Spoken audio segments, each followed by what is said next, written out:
శ్రావణం mega sale మీ CMR legacy of జ్యువెలరీలో విఏలో 50% వరకు తగ్గింపు. వివరాలకు సంప్రదించండి. నమస్తే రమ్మగారు. నమస్తే జయ. ఏదైనా ఒక కొత్త సిరీస్ స్టార్ట్ చేద్దామండి. నాగకుమారుడు చెప్తాం. ఈ బొమ్మరిల్లు కథలు జయ ఎప్పటిపో అవేవో కొన్ని పుస్తకాలు దొరికినాయి, సరదాగా చెప్పుకోవచ్చు, బాగుంటాయి. పూర్వట ఒక ఊళ్ళో ఒక ముసలావిడ ఉండేది. ఆవిడకి ముగ్గురు ఆడపిల్లలట. భర్త ఉండగా ఏదో ఒక సంసారం నడిచేది. భర్త గతించాడు, ఆడపిల్లలు ఉండిపోయారు, ఆయన పోయాడు, ఈవిడే పాపం. అయితే ఇప్పుడు ఏం చేసేది, కొంచెం ఊళ్ళో కాకుండా కొంచెం ఊరు బయట చిన్న ఇల్లు అవి ఉండేవి. పువ్వులు కట్టి సంపాదన చేసుకునేది ఆవిడ. పువ్వుల దండలు అమ్మేదన్నమాట. ఈ పువ్వులు, ఈ ముగ్గురు ఆడపిల్లలు ఉన్నారు. మళ్ళీ, మరుమల్లి, సిరిమల్లి పేర్లు బాగున్నాయి. ఆ అమ్మాయి పెద్దవాళ్ళు ఇద్దరు కొంచెం గండాగొండి పొట్లాట కూరలు. తల్లి దగ్గర ఏం పోట్లాడేవారు, సరిగ్గా అన్నం పెట్టట్లేదు, నువ్వు కూరలు మంచివి చేయట్లేదని అలా అనేవాళ్ళు. మాకెప్పుడు పెళ్లి చేస్తావని. ఆఖరి పిల్ల కొంచెం మెతకది, అమ్మ ఏం పెడితే అది తినేది. పాపం తల్లి కష్టం అర్థం చేసుకుని నిదానంగా ఉండేది. అయితే ఏమైందట, ఒకసారి ఈవిడ ఏవో అడవిలో దొరికిన పువ్వులు, ఊరు చివరగా ఉందిగా, అడవిలో దొరికిన పువ్వులు కట్టి అమ్ముకునేది. రాజుగారి కోట గోడ వైపుకి ఒకసారి వచ్చింది. వచ్చేసరికల్లా మంచి గుమగుమలాడిపోతాం. ఏమిటి ఇట్టా వాసన వస్తుంది అని చూసేసరికల్లా ఒక విరజాజి చెట్టు, ఒకటి జాజి చెట్టు దాని మీద పాకి కనిపిస్తుంది. భలే వాసన వస్తున్నాయి పువ్వులు. సాయంకాలం అయ్యేసరికి విరజాజి పువ్వులు తెచ్చుకునేసరికి వాసన వస్తాయి. ఆశ్చర్యపోయింది. అటు ఇటు చూసింది, ఎవ్వరూ కాపలాలు లేవు, ఏం లేవు. చెట్టిటా ముందుకు వంగి పువ్వులన్నీ కిందకే ఉన్నాయి. నిలబడి చకచకా పువ్వులు కోసుకుంది, దండగట్టింది. ఎంత బాగా అమ్ముడిపోయినాయి. ఆ వాసనకే జనం కొనేసుకున్నారు. రోజు అక్కడికే వచ్చి పువ్వులు కోసుకునేది. ఒక 15-20 రోజులు గడిచేసరికి మా అవ్వ దగ్గర, ఈ పెద్ద ఆవిడ దగ్గర డబ్బులు కూడా కూడి. ఎందుకంటే ఈ పువ్వులు ఇంకెక్కడా లేవు. పనిమాల కోటగోడల దగ్గరికి వెళ్ళి కోసుకొచ్చే వాళ్ళు ఎవరూ లేరు. ఇప్పుడు కోసేసుకుంటోంది, బాగానే ఉన్నాయి, బాగుంది. అయితే ఒక 20 రోజులు, 25 రోజులు గడిచాక పిల్లలు ఇద్దరు ముగ్గురికి చక్క వేళకి తిండమిరేది. వాళ్ళ ఇంట్లో పని చేసుకునేవాళ్ళు. ముసలావిడ పోయి పువ్వులు కట్టుకొచ్చేది.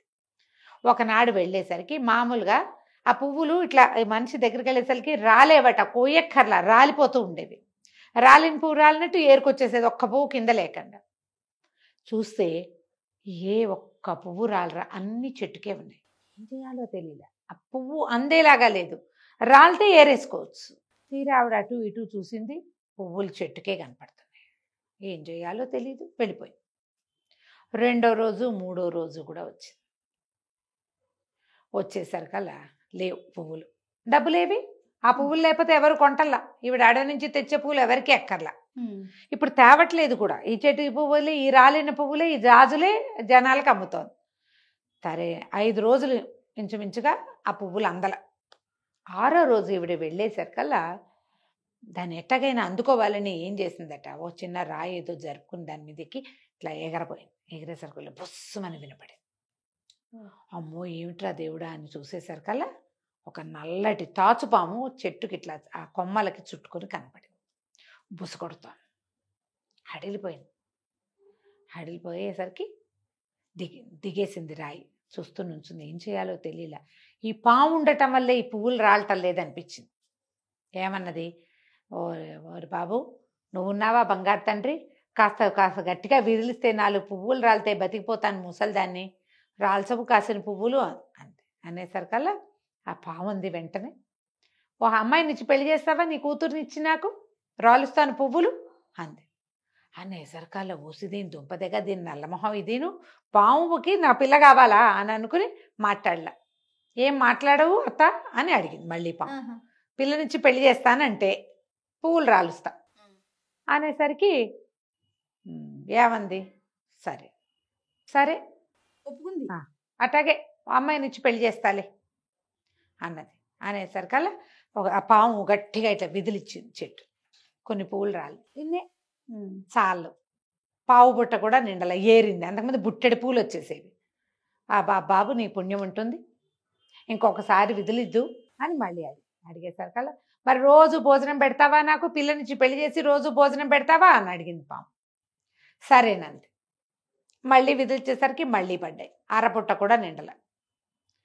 సరే మళ్ళీ అడిగింది, బాబు మా పిల్లనిచ్చి నీకు ఇచ్చి పెళ్లి చేస్తాను, పువ్వులు కావాలి కావాలి ఇవ్వు, భోజనం పెడతాను నీకు అనేసరికల్లా ఇల్లరికం ఉంచుకుంటావా మీ ఇంట్లోనే, నన్ను ఉంచుకుంటానంటే ఈ చెట్టు పువ్వులన్నీ నీకేనన్న అనేసరికల్లా ఈ ముసలిది అనుకుంది. వారం రోజులయ్యి పువ్వులు లేవు, 5 రోజులుగా లేవు, 6వ రోజు ఈ వేళకి ఈ పువ్వులు వస్తే చాలు, అంతే. ఈ పాము నా వెనకాల పడబోయింది, అదేదో మాట్లాడుతోంది కానీ అని అట్లాగే నీకు అన్నం పెట్టి మా పిల్లనిచ్చి పెళ్లి చేసి మా ఇంట్లోనే ఇల్లరికం ఉంచుకుంటా, రాల్చేసాయి పువ్వులని. మొత్తం పువ్వులు రాలిపోయినాయి. ఇక పువ్వుల బుట్ట నిండిపోయింది. ముసలమ్మ ఏం చేస్తుంది, ఇవాళే లాస్ట్, ఇంక ఇక్కడికి రాను నేను, ఈ నల్ల పాముకి నా పిల్లని ఇవ్వాల్సిన అవసరం లేదు, బుట్ట పుచ్చుకొని పోయింది, వెళ్ళిపోయి పువ్వులు అమ్మేసుకుంది. తర్వాత మర్నాడు అడవికి వెళ్ళి పువ్వులు తెచ్చుకుంది. ఎన్ని డబ్బులు వస్తాయి అన్ని డబ్బులే వస్తాయి, ఇంక ఇక్కడికి వెళ్ళకూడదు, ఓకే. పాము వెంబడపడుతుందని అనుకుంది. కానీ ఏమైంది, సరే ఈ పని అంతా చేశాక ఇంటికి వచ్చింది. 2 రోజులు 3 రోజులు ఇట్లా గడిచింది. 4వ రోజున ఆ పాము ఇంటికి వచ్చేసింది. ఎందులో చేయి పెడితే అందులోకి వచ్చింది పాము, బుస్సుమంటూ. పిల్లనిచ్చి పెళ్లి చేస్తానన్నావు, ఇంటికి వస్తే అన్నం పెడతానన్నావు, నాకు తిండి పెట్టు, పిల్లనిచ్చి పెళ్లి చేయి, నన్ను ఇల్లరికం ఉంచుకో. ఏం చేయాలో తెలియలే. ఇంత బారెడు పాము నల్లగా, అది పడగ విప్పితే ఇంతుంది. ఏం చేయాలని బాగా ఆలోచించి పెద్ద అమ్మాయిని అడిగింది. అమ్మాయి మనం ఒక పువ్వులు అమ్ముకుని డబ్బులు తెచ్చుకుంటున్నాం కదా, ఆ పువ్వుల చెట్టు మీద ఒక నాగుపాము ఉంది, అది నిన్ను ఇచ్చి పెళ్లి చేయమని అడిగితే ఒప్పుకున్నాను, ఆ పావుని పెళ్లి చేసుకోమంటే పెద్ద కూతురు తిట్టిపోతుంది. బుద్ధి ఉందా, జ్ఞానం ఉందా, నువ్వు మనిషివేనా, పావుకి ఇచ్చి పెళ్లి చేస్తానంటావు, మా నాన్న ఏమిటే ఇట్లా చేస్తాడా, ఏం తల్లివి నువ్వు, పాపిష్టి తల్లివని తిట్టి మరుమల్లిని అడిగింది. అమ్మాయి మరుమల్లి పావుని పెళ్లి చేసుకోవే అని అడిగితే, చిచ్చి అది చేసుకోకపోతే నేను చేసుకుంటానా, తల్లి వాళ్ళ ఏడ్చింది, నెత్తి మీద చేతులు పెట్టుకుని. వాళ్ళిద్దరికేమో 16, 17 ఏళ్ళు ఉన్నాయి, 15 ఏళ్ళది చిన్నపిల్ల. ఈ పిల్లని ఏమడుగుతాను, చోకాలు పెట్టి ఏడ్చింది.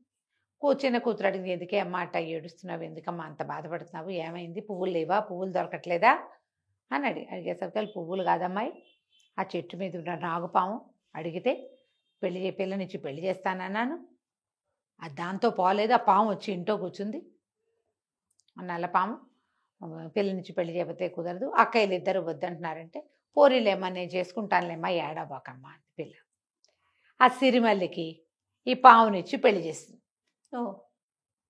పిల్ల ఒప్పుకుందిగా, పెళ్లి చేసుకుంటే ఏమిటి, భర్తకి వడంబడి ఉండాలి, దాని లెక్క అది. అదేం చేసింది, ఆ రోజు రాత్రి ఒక చక్కగా ఒక అంత వెదురు బుట్ట ఒకటి తీసుకొచ్చి దాంట్లో ఒక దుప్పటి వేసి ఈ పావు కాసిన పాలు పోసి ఆ పాలు తాగింది పాము. ఆ పావుని, ఆ బుట్టని తన మంచం పక్కన పెట్టుకుని పడుకుంది పిల్ల. అక్కయ్యలు ఇద్దరు వేరే గదిలో పడుకున్నారు, ఈ పిల్ల దీని గదిలో, దాని భర్త అది దాని గదిలో ఉన్నారనమాట. తెల్లవారింది, పిల్ల లేచి వచ్చి పాము బుట్ట చూసింది, బుట్టలో పాము ఉంది. 2వ రోజు రాత్రి పడుకుంది, పొద్దున్నే లేచి చూసింది బుట్టలో పాము. 3వ రోజు తెల్లవారాక అది బుట్టలో పాము కనపడలే దానికి. అది రోజు కంటే ఒక పావు గంట ముందు లేచింది. తల్లి దగ్గరికి వెళ్తే, అమ్మ ఒక విచిత్రమైన కల వస్తుంది, నేను పడుకున్నాక ఎవరో ఒక అందమైన అబ్బాయి వస్తున్నాడు మా గదిలోకి, నాతో కబుర్లు చెప్తున్నాడు, మేమిద్దరం నిద్రపోతున్నాం, తెల్లవారు లేచి చూసరికల్లా నా భర్త ఏమో ఇందులో ఉంటున్నాడు బుట్టలో, మరి కల వచ్చింది అనుకున్నాను. 2వ రోజు కూడా అట్లాగే కనపడింది, ఇవాళ కూడా నాకు అట్లాగే కల వచ్చింది. తెల్లవారిన ఎవరో ఒక అబ్బాయి చాలా అందంగా ఉన్నాడు, నగలు అవి పెట్టుకున్నాడు, తెల్లారు లేచి చూస్తే మా ఆయన కనపడలేదమ్మా, బొట్లో పాము లేదమ్మా అనేసరికల్లా ముసలావిడ బాగా ఆలోచించి ఏమందంటే, అమ్మాయి ఓ పంచి, ఇవాళ పాముకు పాలు పోయొద్దు, మామూలుగా 2 పూట్ల బౌల్లో పాలు పెడుతున్నారు, పాలు పెట్టద్దు నువ్వు, నేను కొన్ని పదార్థాలు అవి వండుతాను, పళ్ళు పట్టుకొస్తాను, పదార్థాలు తిండి పదార్థాలు పళ్ళు మంచం పక్కన పెట్టుకో, ఏమా తలుపు గడి వేసుకోబోక తలుపు ఓరగా వేసుంచు అని చెప్పింది. 4వ రోజు రాత్రి పిల్ల ఏం చేసింది, ఆ రోజు పొద్దున పాముకు పాలు పోయిలా, సాయంత్రము పాముకు పాలు పోయిలా, ఆ పాము ఆ బుట్టలో అటు ఇటు తిరిగే వచ్చి ఆ బుట్టలోనే ఉంది. పిల్ల ఏం చేసింది, వాళ్ళ అమ్మ సున్నుండలు అవి ఏవో భక్ష్యాలు అవి ఇవి చేసింది, కొన్ని పళ్ళు పట్టుకొచ్చింది, పళ్ళు భక్ష్యాలు అన్నీ పట్టుకెళ్ళి మంచం పక్కన పెట్టుకుంది, పడుకునేసరికల్లా 3 రోజుల నుంచి ఒక కుర్రాడు వస్తున్నాడు కదా కల్లో, 4వ రోజు కూడా వచ్చాడు. వచ్చేసరికల్లా దీనికి ఎట్టా కనపడింది, అది కళ్ళు తెరిచేసరికి ఆ కుర్రాడు అక్కడ నిలబడి ఇవాళ అమ్మ చేసిన సున్నుండలు భక్ష్యాలు తింటూ అరటిపండు బొలుచుకుని తింటున్నాడు. దానికి అలా కలొచ్చింది. నవ్విద్ది. ఆకలిస్తుందని కంటే నాకు ఆకలిస్తుంది, నాకెంతో ఆకలిస్తోంది అని చెప్పాడు. వాళ్ళిద్దరు కలిసి పడుకున్నారు. తల్లి ఏం చేస్తుంది, ఓరగా తలుపు తీసి ఉండగప్పుడు లోపలికి వచ్చి ఆ బుట్టను బయటికి లాక్కెళ్ళింది. బుట్టలో సర్పం తాలూకు శరీరమే ఉంది. జీవించిన సర్పం కాదు, అది చచ్చిపోయి ఉంది. ఆవిడ అలాగా తలుపు సందులోంచి చూసింది. కూతురుతో పాటు ఒక పొడుగ్గా తెల్లగా ఉన్న ఒక యువకుడు పడుకుని ఉన్నాడు మంచం మీద. ఈవిడేం చేసింది, కామ్గా ఈ పాము శరీరాన్ని బయటికి పట్టుకెళ్ళి కాస్త నూనె పోసి అంటించేసింది. తెల్లవారు లేచేసరికల్లా ఆ యువకుడు నిద్ర లేచాడు. ఈ పిల్ల నిద్ర లేచేసరికి రోజు ఆ కుర్రాన్ని చుట్టాల 3 రోజులు చూడాల. 4వ రోజు వాడు తన పక్కనే ఉన్నాడు. లేచి చూసేసరికల్లా పాము లేదు. పిల్ల చూసింది, పాము లేదు. అమ్మ కేకలు పెట్టింది, అమ్మ అమ్మ ఇతను ఎవరో నా పక్కన పడుకున్నాడే, ఈ నా భర్త లేడే బుట్టలో అని కేకలేదు. చేసేసరికల్లా తల్లి లేచి వచ్చింది, కుర్రాడు నిద్ర లేచేశాడు. చూసేసరికల్లా ఆవిడంది, నీ భర్త లేడమ్మా, నీ భర్తను తగలబెట్టేశాను, ఇక ఇతనే నీ భర్తను. ఆనంగానే కుర్రాడు తెల్లబడి, ఎంత పని చేసావు అత్తమ్మా, అంత పని చేసావు, ఆ శరీరాన్ని కాల్చేసావా అన్నాడు. అటు ఆ సర్పం ఒక కుర్రవాడు, వాడు రోజు వస్తున్నాడు భార్య దగ్గరికి. ఈ 4వ రోజున ఈ ముసలావిడ కనిపెట్టేసి సర్పపు శరీరాన్ని తగలబెట్టేసి చూస్తే వీడు ఎంత పొడుగు తెల్లటివాడు, బొళ్ళంత జుట్టు, ఇంద్రనీలమణుల్లాగా ఉన్నాయి కళ్ళు, చక్కగా మీసాలు, ఒంటి మీద బంగారు నగలు, ఇక్కడ ఒక మణి, బ్రహ్మాండంగా ఉన్నాడు. తెల్లారు లేచి అక్కయ్యలు ఇద్దరు చూసేసరికల్లా 15 ఏళ్ల చిన్నపిల్ల చెల్లెలు, ఆజానుబాహువుగా ఉన్న పెళ్లి కొడుకు. వాళ్ళిద్దరికి ఒళ్ళు మండిపోయింది. ఏమిటి వీడు ఇంత చక్కటి వాడు అవుతాడు అనుకుంటే మేమే చేసుకునే వాళ్ళంగా పావుని పెళ్ళి. అసలు లెక్క ప్రకారం పావుకు పెళ్ళామవలసిందని నేను, అమ్మ నన్ను ప్రామిస్ చేసింది, నువ్వు కొట్టేశావు అని చెల్లెల్ని తూర్పారబట్టేవాళ్ళు వాళ్ళు. ఈ కుర్రాడు ఏం చేస్తాడు, శరీరం పోయింది సరేలేని రోజు బయటికి వెళ్ళేవాడు, ఏవేవో నగలు నాణ్యాలు బంగారు వస్తువులు తెచ్చి పెళ్ళానికి ఇచ్చేవాడు. వీడు బయటికి వెళ్ళంగానే ఈ పిల్లని చెల్లెల్ని తూర్పారబట్టేవాళ్ళు, అక్కలిద్దరు రాచి రంపాన్ని పెట్టేవాళ్ళు, తిట్టిపోసేవాళ్ళు. చక్కగా కులుకుదాం అనుకుంటున్నావు, మా మొగుడిని విద్య వేసావు, నేను చేసుకోకపోతే ఇది చేసుకునేది, మా ఇద్దరం కాకుండా చిన్నపిల్ల నువ్వు చేసుకున్నావు అని ఎన్ని మాటలు అనేవాళ్ళు. ఓ రోజు ఏమైంది, మధ్యాహ్నం ఎందుకో ఆ అబ్బాయి ఇంటికి వచ్చేసాడు. చూసేసరికల్లా వాడు వినేశాడు, ఈ పెళ్ళాన్ని నానా తిట్లు తిట్టిపోస్తున్నారు వాళ్ళని. సరే ఈ అమ్మాయి ఏమంది, అమ్మ వాడు అన్నాడు, ఏంటి ఈ గోల, ఇంత నస అయితే కుదరదు, మరి మనం విడిగా ఉందాం, వీళ్ళతో పాటు మనం ఉండద్దు అని చెప్పి తిట్టాడు. తిట్టేసరికల్లా అత్తగారు అంది, బాబు వీళ్ళు ఇద్దరిట ఆకాశ పిల్లలు చిన్నపిల్లని బాధ పెట్టినారు, నేను వచ్చేసరికల్లా అది ఏడుపు మొహంతో ఉంటుంది, పిల్ల ఏమి ఆరోగ్యం ఏముంటుంది ఎంతసేపు ఏడుస్తూ ఉంటే, మీ ఆవిడ నువ్వు తీసుకెళ్ళిన ఆయన అని అనగానే ఇతనే అన్నాడు, నువ్వు ఇల్లరిక ఉంచుకోవద్దు, ఏముంచుకోవద్దు, నా దారిని నేను వెళ్తానని ఊళ్ళో అదేదో ఒక ఇల్లు చూసుకుని ఈ భార్యను తీసుకుపోయాడు. అక్కడికి రోజు వజ్రాలు రత్నాలు బంగారము పట్టుకొచ్చేవాడు ఎక్కడెక్కడివో. పిల్ల చక్కగా ఇల్లు అన్నీ సెటప్ చేసుకుని ఒక తూగుటు ఇయ్యాల అన్నీ సెట్ చేసుకుని చక్కగా వంట చేసి పెట్టేది భర్తకి. అతను బంగారం వస్తువులు తెస్తాడుగా, హాయిగా ఉండేవాళ్ళు. ఈ అమ్మాయిలు ఇద్దరు వాళ్ళ అమ్మని రోజు అడిగేవాళ్ళు, అమ్మ అమ్మ మాకు కూడా ఒక పావును తెచ్చి పెళ్లి చేయవే, పావును తెచ్చి పెళ్లి చేసావు అది హాయిగా ఉంది, వాడు చూడు ఎంత బాగున్నాడు టింగురంగమని, నాకు పావును తెచ్చి పెళ్లి చేయి, మాకు పావును తెచ్చి పెళ్లి చేయని ఇద్దరు కాల్చుకు తినేవారు. ఈవిడ రోజు ఆ పువ్వులు ఏరుకొచ్చి దండలు కట్టేది, డబ్బులు ఉన్నాయి వాళ్ళ దగ్గర, కొంత వస్తుంది. ఇప్పుడు పాము పెళ్లి కొడుకుని వెతుక్కోవాలి వీడు. ఈ ఆడపిల్లలు పెద్ద ఆడపిల్లలు ఇద్దరు చెల్లెలు మొగుడు తాలూకు సౌందర్యాతిశయానికి పడిపోయి మాకు కూడా ఒక పాము పెళ్లి కొడుకుని తే అని తల్లిని చంపు తినేవాళ్ళు. ఈవిడ రోజు వీళ్ళ చెట్టు మీద చూసేది, చెట్టు మీద ఉన్న నల్లపాముతో పెళ్లి చేశారు, ఇంకెవరూ దొరకట్లా. సరే ఈవిడ ఏమనుకుంది, సరేలే అడవిలో ఏమైనా పాములు కనపడతాయని పోయి అడవిలో చూడడం మొదలుపెట్టింది. ఒకనాడు ఈవిడికి ఒక పెద్ద కొండ చెలువు కనపడింది. అది ఒక మంచి బ్రహ్మాండమైన లేడిని భక్షించి ఉంది. ఆ లేళ్ళని వేటిని ఏదైనా మింగితే అది అరిగేదాకా అవి కదలవు, చెట్టుకు చుట్టుకుని ఉంటాయి కదా, చెట్టుకు చుట్టుకుని ఉంటాయి, చెట్టుకు చుట్టుకుని మాగన్నుగా ఉంది. ఈ పోయి, ఓ నాగరాజా మా పెద్దమ్మాయిని ఇచ్చి పెళ్లి చేస్తాను, మా అమ్మాయిని పెళ్లి చేసుకో, మా ఆఖరి పిల్లని ఇంకో నాగకుమారుడికి ఇచ్చాం, వాళ్ళు ఎంతో హాయిగా ఉన్నారు, మీరు కూడా మా ఇంటికి వచ్చి హాయిగా ఉందరు కానీ అని అడిగింది. మాట్లాడలా కొండ చిలువ. ఈవిడేం చేసింది, ఒక పెద్ద కర్రతోటి ఆ ముఖాన్ని కదిలిస్తే అది పట్టు తప్పి దబ్బమని నేల మీద పడింది. ఓ తలకాయ ఎత్తి అలా చూసి మళ్ళీ తల ఉంచేసింది. ఏమనుకుంది, నిద్రలో ఉంది, ఎట్టాగొట్టా ఇంటికి తీసుకెళ్తే పెళ్లి చేసేసేసి అని ఆవిడేం చేసింది, పూలు ఏరుకోవడానికి పెద్ద తట్ట పెట్టుకుంటుంది. అతి కష్టం మీద ఒక కర్ర పుల్ల సాయంతో ఆ కొండశిలోని ఆ బుట్టలోకి ఎత్తుకుని మోసుకుపోయింది. మోసుకుపోయాక ఇంటికి వెళ్ళాక చూపిస్తే పెద్ద కూతురంది, అమ్మ మరే మా మరిదున్నాడే, ఆయన ఇంత సన్నగా ఉండి ఇంత బారుగా ఉన్నాడు, ఆయనే అంత అందగాడిగా తయారైతే ఇంతలా ఉండి ఇంత బారు ఉన్నాడు, ఈయన ఎంత అందగాడిగా తయారవుతాడు అని పెళ్లి చేసేవే అంది.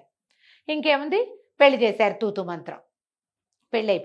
పెళ్ళైపోయాక సరే వీళ్ళు ఏం చేశారు, కాసిన పాలు పళ్ళు అన్నీ ఆ గదిలో పెట్టి ఈ పిల్లని గదిలోకి పంపించి ఈ పాము ఉన్న బుట్టను కూడా గదిలో పెట్టారు. సేమ్ డిటో పాతది ఎలా జరిగిందో అలాగే చేశారు. తర్వాత ఈ పిల్ల నిద్రపోయింది. పడుకో నీ దారి నువ్వని చెప్పారు, నిద్రపోయింది. అది బాగా తినేసింది, పెళ్ళైంది, సంతోషంగా ఉంది కదా. తెల్లవారుతూ ఉండగా ఆ పావు తక్కువ 5 అలా అవుతూ ఉండగా పిల్లకి మెలకు వచ్చింది. చూస్తే ఆ బుట్టలో ఉండాల్సిన పాము పెళ్లి కొడుకు పైకి లేచి అటు ఇటు గదంతా తిరిగి ఇక్కడ ఆహార పదార్థం ఒకటి పడుకుని కనపడుతుందిగా, దాని కాళ్ళ వైపు నుంచి మింగటం మొదలుపెట్టింది ఆ పాము.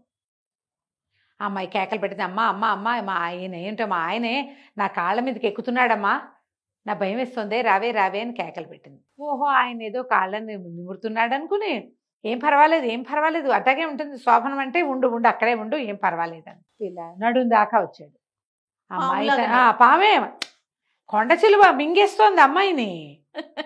సగం నడుం దాకా వస్తే అమ్మాయి నా నడు మీదకి ఎక్కాడే, నా భయం వేస్తుంది, రావే అని ఎన్ని కేకలు పెట్టినా తల్లి పిచ్చి మొహంది, దీనికి ఏం తెలీదు, చిన్నపిల్లే తెలివైంది, ఇది దత్తమలాగా ఉంది, ఇంత పెరిగింది కానీ అని తల్లి చిన్న కూతురునేమో నువ్వు పడుకో ఎటకే కేకలు వినిపించుకోవద్దని ఆ చిన్నపిల్లని కేకలేస్తుంది, తన దారిని తను పడుకుంది. ఈ పాము మింగేస్తుంటే పిల్ల చావు కేకలు పెట్టింది, కానీ వాళ్ళమ్మ అవన్నీ గావు కేకలుగా భావించి ఊరుకుంది. తెల్లారిపోయింది. ఇది ఎప్పుడు జరిగింది, పావు తక్కువ 5కి మొదలుపెట్టింది, 6:6 అయ్యేసరికి దీని కథ సమాప్తం అయిపోయింది. వీళ్ళు తెల్లారిందిగా అని చెప్పి తల్లి పిల్ల ఇద్దరు తలుపులు దోసుకొని లోపలికి వచ్చారు. లోపలికి వచ్చి చూస్తే ఏముంది, ఇంతలా ఉన్న సర్పం ఉంది అక్కడ, కొండశిలువ మంచం మీదే ఉంది అట్టగే. అర్థం కాల. పెద్దమ్మాయి ఏది మళ్ళీ అన్నారు, మళ్ళీ లేదు గిల్లి లేదు, ఎక్కడ ఏమీ సౌండ్ లేదు. అయితే రెండో కూతురుంది, అమ్మ మళ్ళీ ఇది పాము పెళ్ళికొడుకు పొట్టలో ఉన్నట్టుంది, చూడొచ్చు, దాని షేప్లోనే ఉంది ఈ పాము, సరిగ్గా అదే ఆకారంలో కనపడుతుంది. అడిలిపోయింది ఆవిడ. అమ్మో, నేను నిజం పామును తెచ్చినట్టున్నాను, వాడేదో నాగకుమారుడు చిన్నల్లుడు పెద్దల్లుడు కూడా అటగే మారతాడు అనుకుంటే వాడు కాస్త అదేనేమో పిల్లమొహంది, పాపం పిచ్చిది, కేకలు పెట్టింది, మింగేస్తున్నాడు మీదకి వచ్చేస్తున్నాడు అంటే ఏమిటో అనుకున్నాను నేను. కేకలు పెట్టి పద చిన్నల్లుడిని కేకేసుకొద్దామని కేక పెట్టారు. కొంచెం అవతలగా ఇల్లు తీసుకుని ఉన్నారు సిరిమల్లి నాగకుమారుడు ఇద్దరు. కేకలు పెట్టేసరికి పరిగెత్తుకుంటూ వచ్చారు. వచ్చి చూస్తే ఇంకేముంది, పెద్ద కొండ చిలువ, దాని ఒంట్లో ఈ అమ్మాయి ఉన్నారు. అక్కడి నుంచి ఏం చేయాలంటే బతికే ఉంది అక్క బతికే ఉందే చేతులు కదులుతున్నాయే అని చిన్నపిల్ల గోల పెట్టేసింది. చిన్నపిల్లలిద్దరికీ తెలిసిపోయింది, లోపల ఉన్నది అది చచ్చిపోరు కదా, మింగేస్తుంది పాము.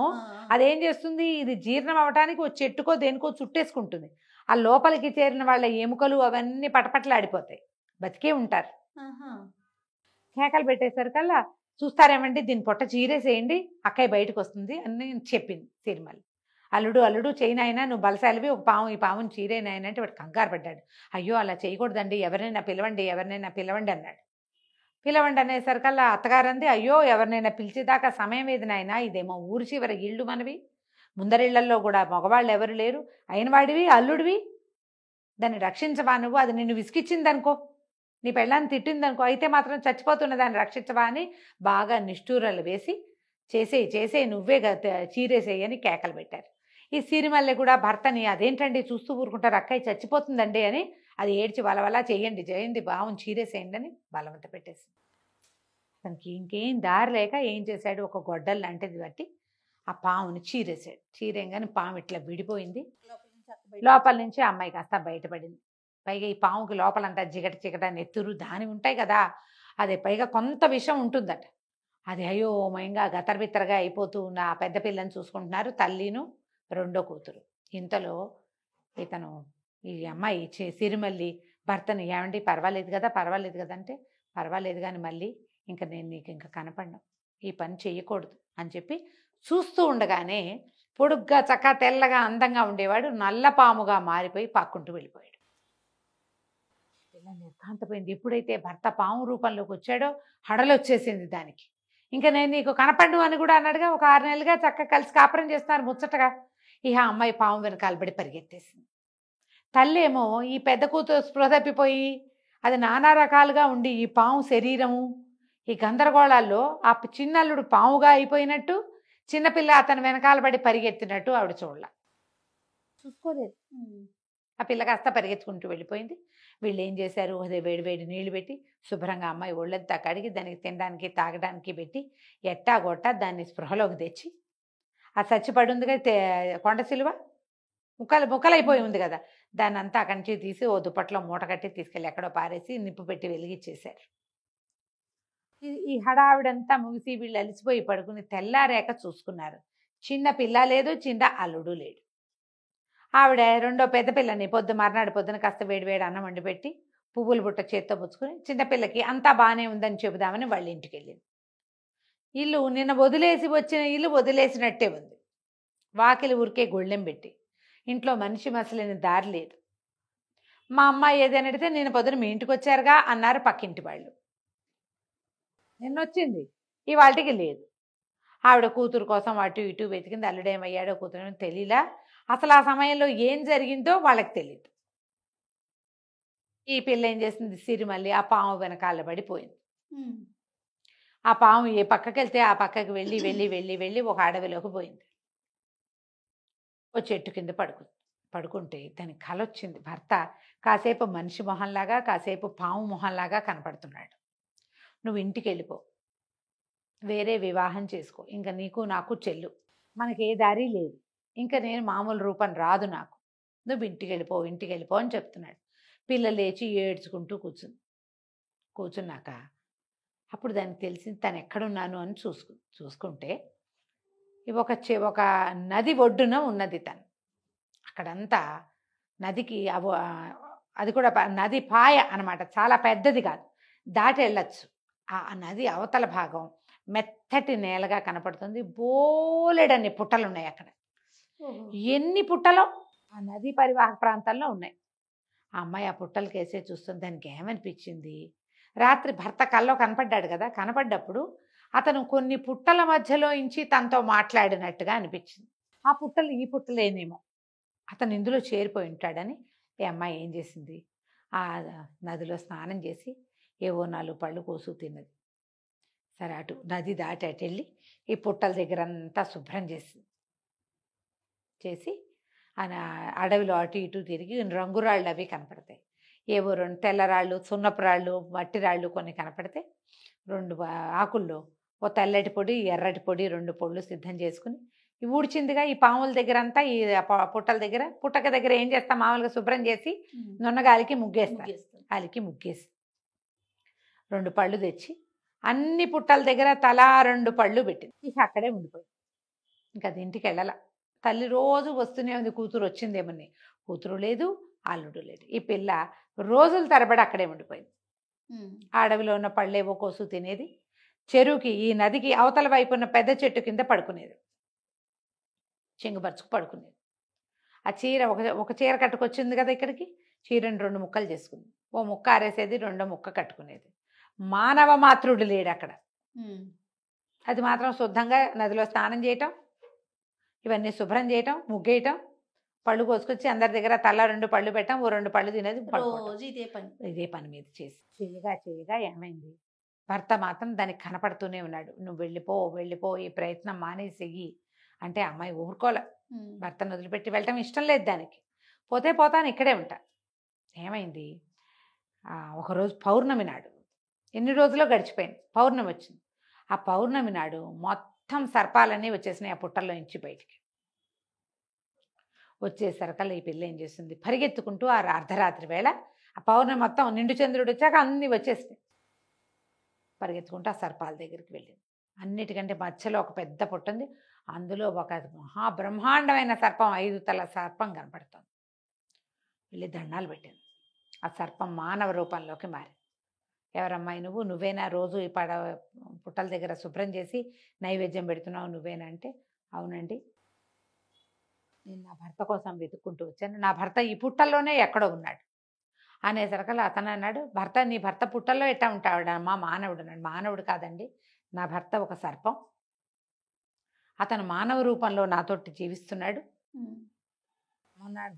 ఈ మధ్య జరిగిన ఒక ప్రమాదంలో అతను మళ్ళీ సర్పంగా మారిపోయాడు, ఈ పుట్టల్లోకే వచ్చాడు, నేను చూసా, అతన్ని నాతో తీసుకెళ్ళటానికే నేను ఇక్కడ ఉన్నాను అనేసరికల్లా ఆశ్చర్యపోయాడు నాగరాజు. ఒక సర్పానికి మానవకాంతతో పెళ్ళా, మానవకాంతతో కాపురమా? నేను నమ్మను అంటే అమ్మాయి దండాలు పెట్టింది. సిరిమల్లి, కాదండి జరిగింది, ఇదే సత్య ప్రమాణంగా ఇదే జరిగింది, అందుకే నేను ఇక్కడ ఉన్నాను అనేసరిగా నేను గట్టిగా అరిచి కేకలు పెట్టాడు. ఎవరు?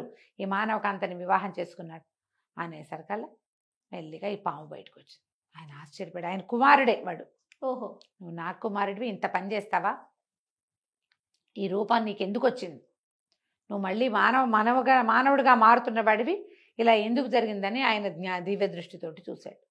ఒక సర్పం తన స్వజాతి వాడిని చంపకూడదు, ఆ స్వజాతిని చంపటం, ఆ కొండ శిలువని చంపటం వల్లే ఇతనికి రూపం మార్చుకునే శక్తి పోయింది అనేసరికి ఈ పిల్ల లబలబా ఏడ్చింది. ఆయన తెగ తిట్టిపోసాడు.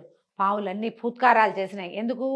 తమ జాతి వాడే చంపినందుకు, వాడు తమ రాజకుమారుడైనందుకు అన్నీ అరిచి కేకలు పెట్టినాయి. తిట్టారు కొంతమంది. రాజు కూడా గట్టిగా కేకలేశాడు, అతను నాగరాజు కూడా. ఆ అమ్మాయి పరిపరి విధాల దండాలు పెట్టింది. ఏం తప్పేం లేదు, ఆయన నేను చేయకూడదు, ఎవరినైనా పిలవండి అన్నాడు. ఆ పరిస్థితిలో మా అక్కయ్య చనిపోతుందని మేమే ఇతన్ని బలవంతం చేసాం అనేసరికి ఆయన అన్నాడు, సరే ఇప్పుడు నీకేం కావాలి? నువ్వు ఇన్ని రోజులు పూజ చేసావు, నీకేం కావాలంటే నాకు నా భర్తని ఇచ్చేయండి చాలు అనేసరికి ఆయన అన్నాడు, నీకు కూడా ఈ అమ్మాయి కావాలా అని అడిగాడు. కావాలి, ఆమెతో చాలా సౌఖ్యంగా ఉన్నాను నేను, రోజు ఆ ముసలావిడ వెనకాల వాళ్ళ ఇంటికి వెళ్ళి ఈ అమ్మాయిల్ని చూసే పెళ్లి చేసుకోవాలనుకున్నాడు ఆ పాము. వీళ్ళలో ఎవరో ఒకళ్ళైనా కావాలనుకున్నా, చిన్నపిల్ల మంచిది, తనే దక్కింది. నాగరాజు అన్నాడు, సరే నువ్వు మానవుడిగా మారచ్చు, కానీ నీకు సర్పాలకు సంబంధించిన ఏ శక్తులు లేవు, ఇక నీకు బంగారము వజ్రాలు మణులు దొరకవు. మానవులు ఏం ఉద్యోగం ఏం వ్యాపారం చేసుకుని ఎలా బతుకుతారో నువ్వు మనిషిగానే బతకాలి, నీ వల్ల కుమారులు కలుగుతారు. నువ్వు చనిపోయాకే నీకు మళ్ళీ నాగజాతిలోకి ప్రవేశం, మనిషిగా ఉన్నన్నాళ్ళు నువ్వు ఉండవలసిందే అంటే నాకు అంగీకారమైన అన్నాడు. ఈ సిరిమల్లి కూడా ఒప్పుకుంది, నా భర్త నాతో ఉంటే చాలని. దాంతో ఆయన ఒప్పుకొని ఈ నాగకుమారుణ్ణి మనిషిగా చేసాడు. ఈ మనిషిగా మారిన నాగకుమారుడు సిరిమల్లి కలిసి ఈ సర్పాలందరికీ అన్ని రకాల దండాలు పెట్టి ఆ ప్రాంతం వదిలేసి ఇంటికి వచ్చాక ఇక ఎప్పుడూ వాళ్ళ అక్కయ్యల దగ్గరికి అతను వెళ్ళనిచ్చేవాడు కాదు, మన దారిని మనం ఉందామని. అయితే వీళ్ళ దగ్గర అప్పటికే బోళ్ళంత వెండి బంగారము వజ్రాలు అన్నీ ఉన్నాయి కదా, అవి ఒక్కొక్కటి అమ్ముకుని హాయిగా ఉండేవాళ్ళు. ఉండగా కొన్నాళ్ళకి సిరిమల్లి గర్భవతి అయింది. అప్పుడు కూడా ఇతను వాళ్ళ ఇంటికి పంపల, వాళ్ళ అమ్మని వచ్చి ఇక్కడ ఉండమనేవాడు. మీ పెద్ద అమ్మాయిలు ఇద్దరిని మా ఇంటికి రానివ్వద్దు, దీన్ని తిడతారు వాళ్ళు అని చెప్పి అనేసరికి సరే ముసలావిడే రోజు వచ్చేది, ఈ చిన్న కూతురుని చూసుకునేది, ఒక మనిషిని సహాయంగా పెట్టుకున్నారు, మనిషి సాయం ఉన్నారు. ఉండగా ఈ సిరిమల్లికి నెలల నుండి ఒక చక్కటి పిల్లాడు పుట్టాడు. పిల్లాడిని చూసుకునేవాళ్ళు. అయితే ఈ పిల్లవాడు నన్న పుట్టటము, ఇతను ఏమీ లేదుగా వీళ్ళ దగ్గర ఉన్నవన్నీ వాడుకుంటూ పిల్లాడికి 6-8 నెలల వయసు వచ్చాక వీళ్ళ దగ్గర ఉన్న బంగారం వజ్రాలు అన్నీ అయిపోయినాయి. అయితే ఇతను ఏమన్నాడు, మానవ సహజమైంది ఏదైనా చేసుకోవాలి, ఇంకా మనకి డబ్బులు రావు ఎక్కడి నుంచి, ఏదైనా వ్యాపారం చేస్తాను నేను అని అన్నాడు. సరేనంటే ఆ ఊళ్ళో ఈ వ్యాపారాలు చేసే వాళ్ళలో కొంతమందితోటి ఇతనికి స్నేహం కుదిరింది. ఎందుకంటే తన దగ్గర ఉన్న మణులు వాళ్ళ దగ్గరే అమ్మేవాడు. వాళ్ళు ఏదో వ్యాపార నిమిత్తం ఓడ మీద మేము వెళ్తున్నామని చెప్పారు. చెప్తే ఇతను అన్నాడు, నాకు కూడా కొంత పెట్టుబడి పెట్టండి, నేను కూడా మీతో వ్యాపారానికి వస్తాను, ఇంటికి సంపాదించుకుని వస్తే నా భార్య పిల్లవాడిని చూసుకోవడానికి నాకు ఇబ్బంది ఉండదంటే వాళ్ళు మాతో రా, మేము పడవ మీద వెళ్తున్నాము, ఓడలు వేస్తున్నారు అక్కడి నుంచి. సరే ఇతను ఏం చేశాడు, 3 నెలల సమయం పడుతుంది, 3 నెలలకి నేను వస్తా, నేను వచ్చేదాకా నువ్వు పిల్లాన్ని పెట్టుకుని ఉండు, పొరపాటును కూడా మీ అమ్మగారింటికి వెళ్ళొద్దు, నువ్వు ఇంట్లోనే ఉండని 3 నెలలకు సరిపడా సరుకులన్నీ అమర్చాడు. అమర్చి వెళ్ళాడు. భార్యని పిల్లాన్ని ఇంట్లో పెట్టి వెళ్ళాడు. ఇతను నాగకుమారుడు వ్యాపారానికి వెళ్ళాక మళ్ళీ మానవ శరీరాన్ని పొందాడు. నాగకుమారుడు ఒక కొడుకు కూడా పుట్టాడు. వాళ్ళు ఒక వేరే ఇంట్లో ఉండేవాళ్ళు. అతను వ్యాపారార్థం బయట ఊరికి బయలుదేరాడు. భార్యకి చెప్పాడు, మీ అమ్మ వాళ్ళ ఇంటికి వెళ్ళొద్దు, మీ అక్కయ్యలతో మాట్లాడద్దు, పిల్లాన్ని వాళ్ళ చేతిలో పెట్టద్దు, 3 నెలలకు సరిపడా ఆహారం ఇంట్లో ఏర్పరిచాను, వండుకుని తిను, పిల్లాన్ని పెంచుకో అని చెప్పి అతను వెళ్ళిపోయాడు. ఈ సిరిమల్లి చంటి పిల్లాన్ని పెట్టుకుని ఇంట్లో ఉండేది. అయితే ఈ అక్కయ్యలిద్దరూ, వాళ్ళిద్దరికీ తెలుసు, మళ్ళీ మరుమల్లి వాళ్ళిద్దరికీ తెలుసు తమ మరిది ఊరెళ్ళాడని. ఏం చేసేవాళ్ళు, రోజు ఈ చెల్లెళ్ళ ఇంటి వైపుకి వచ్చేవాళ్ళు. ఈ పిల్ల ఏం చేసేది, కిటికీ దగ్గర కూర్చుని పిల్లాన్ని ఎత్తుకుని కూర్చునేది. వాళ్ళేమో ఏమే తిరుమలని కేకేసేవాళ్ళు. కేకేస్తే తలుపు తీయవే, మేము వస్తామే మీ ఇంటికి అంటే, ఇది వద్దు వద్దు మా ఆయన ఒప్పుకోలేదంటే, పిల్లాడినైనా చూపించు పిల్లాడినైనా చూపించు అనేవాళ్ళు. పిల్లాడిని కిటికీలో నుంచి చూపించేది. వాళ్ళు కిటికీ బయట నుంచే వాడితో ఆటలాడేవాళ్ళు, కబుర్లు చెప్పేవాళ్ళు, పిల్లాడిని పలకరించారు. చంటి పిల్లాడు మరి 6 నెలల 5-6 నెలల వాడు చక్కగా ఆము అంటాడు కదా. ఇక ఎంతసేపు రోజు తిరిగేవాళ్ళు వీళ్ళింటికి. వాళ్ళమ్మ వద్దనేది. వీళ్ళకి ఏంటంటే ఒక మంటగా ఉండేది. ఆల్రెడీ పాములోకి వెళ్ళి బతికి వచ్చినా కూడా అక్కయ్యలిద్దరికి వాళ్ళకి బుద్ధి లేదు. ఏంటంటే తమకి లభించింది చెల్లెలకి లభించింది. మొగుడే కాదు, ముద్దులు మూట కట్టే కొడుకు కూడా ఉన్నాడు. చిన్నపిల్లకి కొడుకేమిటి, మాకు అసలు పెళ్ళిళ్ళే కాంది, అసలు మేం కదా అది వాడిని చేసుకోవాల్సింది. లెక్క ప్రకారం పెద్ద పిల్ల చేసుకోవాలి, అది కాకపోతే 2వ చేసుకోవాలి, 2 కాక 3వ చేసుకోవటం ఏమిటి, దానికి పిల్లాడు పుట్టడం ఏమిటి. అంతకుముందు బోళ్ళ సంపద ఉంది, శుభ్రంగా తినేశారు ఈ 2 ఏళ్ళ నుంచి. ఇప్పుడు వాళ్ళు మళ్ళీ సంపాదించుకోవడానికి వెళ్ళాడు. అవి వచ్చినప్పుడల్లా ఏమనేవాళ్ళు, ఏమే మాకు కూడా ఒక చెరుకో మొగుడిని తీసుకురమ్మని మీ మరిది గారికి చెప్పవే, ఇలా మాట్లాడేవాళ్ళు. ఏం మాట్లాడినా అది అనేది కాదు, ఏదో చిన్నపిల్ల అనేది అనేది. కానీ అక్కయ్యల మీద సాయంత్రం ఈ పూట కనపడ్డారు, మర్నాడు పొద్దున వాళ్ళు వచ్చే వేళకి అది పెద్దమ్మ వాళ్ళు వస్తారని పిల్లాన్ని కిటికీలో పెట్టుకుని కూర్చునేది. అక్కయ్యలు మరి చిన్నప్పటి నుంచి కలిసి ఉన్నారు కదా, అక్కయ్యలు రాకపోతే ఏమిటా రాలేదని వాళ్ళ కోసం ఎదురు చూసేది. ఏదైనా ఇంట్లో చేసుకున్న పదార్థాలు కిటికీల నుంచి అందించేది. ఇంతలో ఏమైంది, కార్తీక పౌర్ణమి ఏదో పండగ వచ్చింది, అట్ల తద్ది అందరూ ఉయ్యాలు ఊగుతున్నారు. అట్ల తద్దినాడు ఉయ్యాలు ఊగాలంటారు కదా. ఈ అమ్మాయి ముందు రోజు ఉపవాసం ఉంది, పొద్దున్నే పూజ చేసుకుంది, అట్లు పోసి ఇది పెట్టుకుంది. పక్కింటి ఆవిడకి కిటికీలో నుంచే వాయనం కూడా ఇచ్చింది. అక్కయ్యలు ఇద్దరు వచ్చారు, ఏమేమి సిరిమల్లి మేమిద్దరం ఉయ్యాలు ఊగటానికి వెళ్తున్నామే అన్నారు. ఈ పిల్ల నోటు తెచ్చుకుని చూస్తుంది. అంత మటుకు వెళ్ళి మళ్ళీ వెనకొచ్చారు. ఏమి నువ్వు రాకూడదంటే నీకు ఎంతో ఇష్టం కదే ఉయ్యాలా అన్నారు. దీనికి చిన్నప్పుడంతా ఎంత ఉయ్యాలు ఊగేదో, 10 ఏళ్ళు వచ్చేదాకా ఉయ్యాల్లోనే కూర్చుని అన్నం కూడా పెట్టించుకునేది. ఇక ఉయ్యాల మీద వెంపర్లాటగా ఉంది, వెళ్ళిపోవాలని ఉంది. పైగా అసలు అట్ల తద్ది ఉయ్యాలు ఊగాలి ఏ రోజు. ఏం చేసింది, మా అత్తకి తెలిస్తే ఏమంటాడో అని బాగా ముందు వెనక ఆడి, సరే వాకిలి తలుపు గడి వేసుందిగా, వాకిలి తలుపు గడి అట్లాగే వదిలిపెట్టి పెరట్లో నుంచి తలుపు తీసుకుని పెరటి వాకిలి మళ్ళీ గడి పెట్టి పిల్లాడిని ఎత్తుకుని వాళ్ళతో పాటు వెళ్ళింది. మాకు ఇవ్వవే పిల్లాడిని అంటే ఇవ్వల. అమ్మో మా ఆయన ఒప్పుకోడు, పిల్లాడిని ఇవ్వనే, అసలు ఉయ్యాలకు రావటమే తప్పు, వస్తున్నాను అనుకో, వద్దు అన్నారు. సరే అందరూ వెళ్ళారు, 7 కలిసి వెళ్ళారు. ఊరంతా అక్కడ ఉయ్యాలలు ఊగడానికి ఒక నది ఒడ్డున చెట్టుకి ఒక 6-8 ఉయ్యాలలు వేశారు. ఈ సిరిమల్లి పిల్లాడు ఉన్నాడు కదా, అందుకని అది గబుకుని ఉయ్యాలు ఎక్కల. ఈ జనం అంతా ఉయ్యాలు ఊగుతున్నారు, కొంతమంది ఇళ్ళకెళ్ళిపోతున్నారు. తెల్లవారుజామున ఎప్పుడో తిన్నారు, ఎండెక్కేసరికి ఆకళ్ళు వేస్తాయి, ఏమైనా తినడానికి కొంతమంది అట్లా వెళ్ళిపోతున్నారు.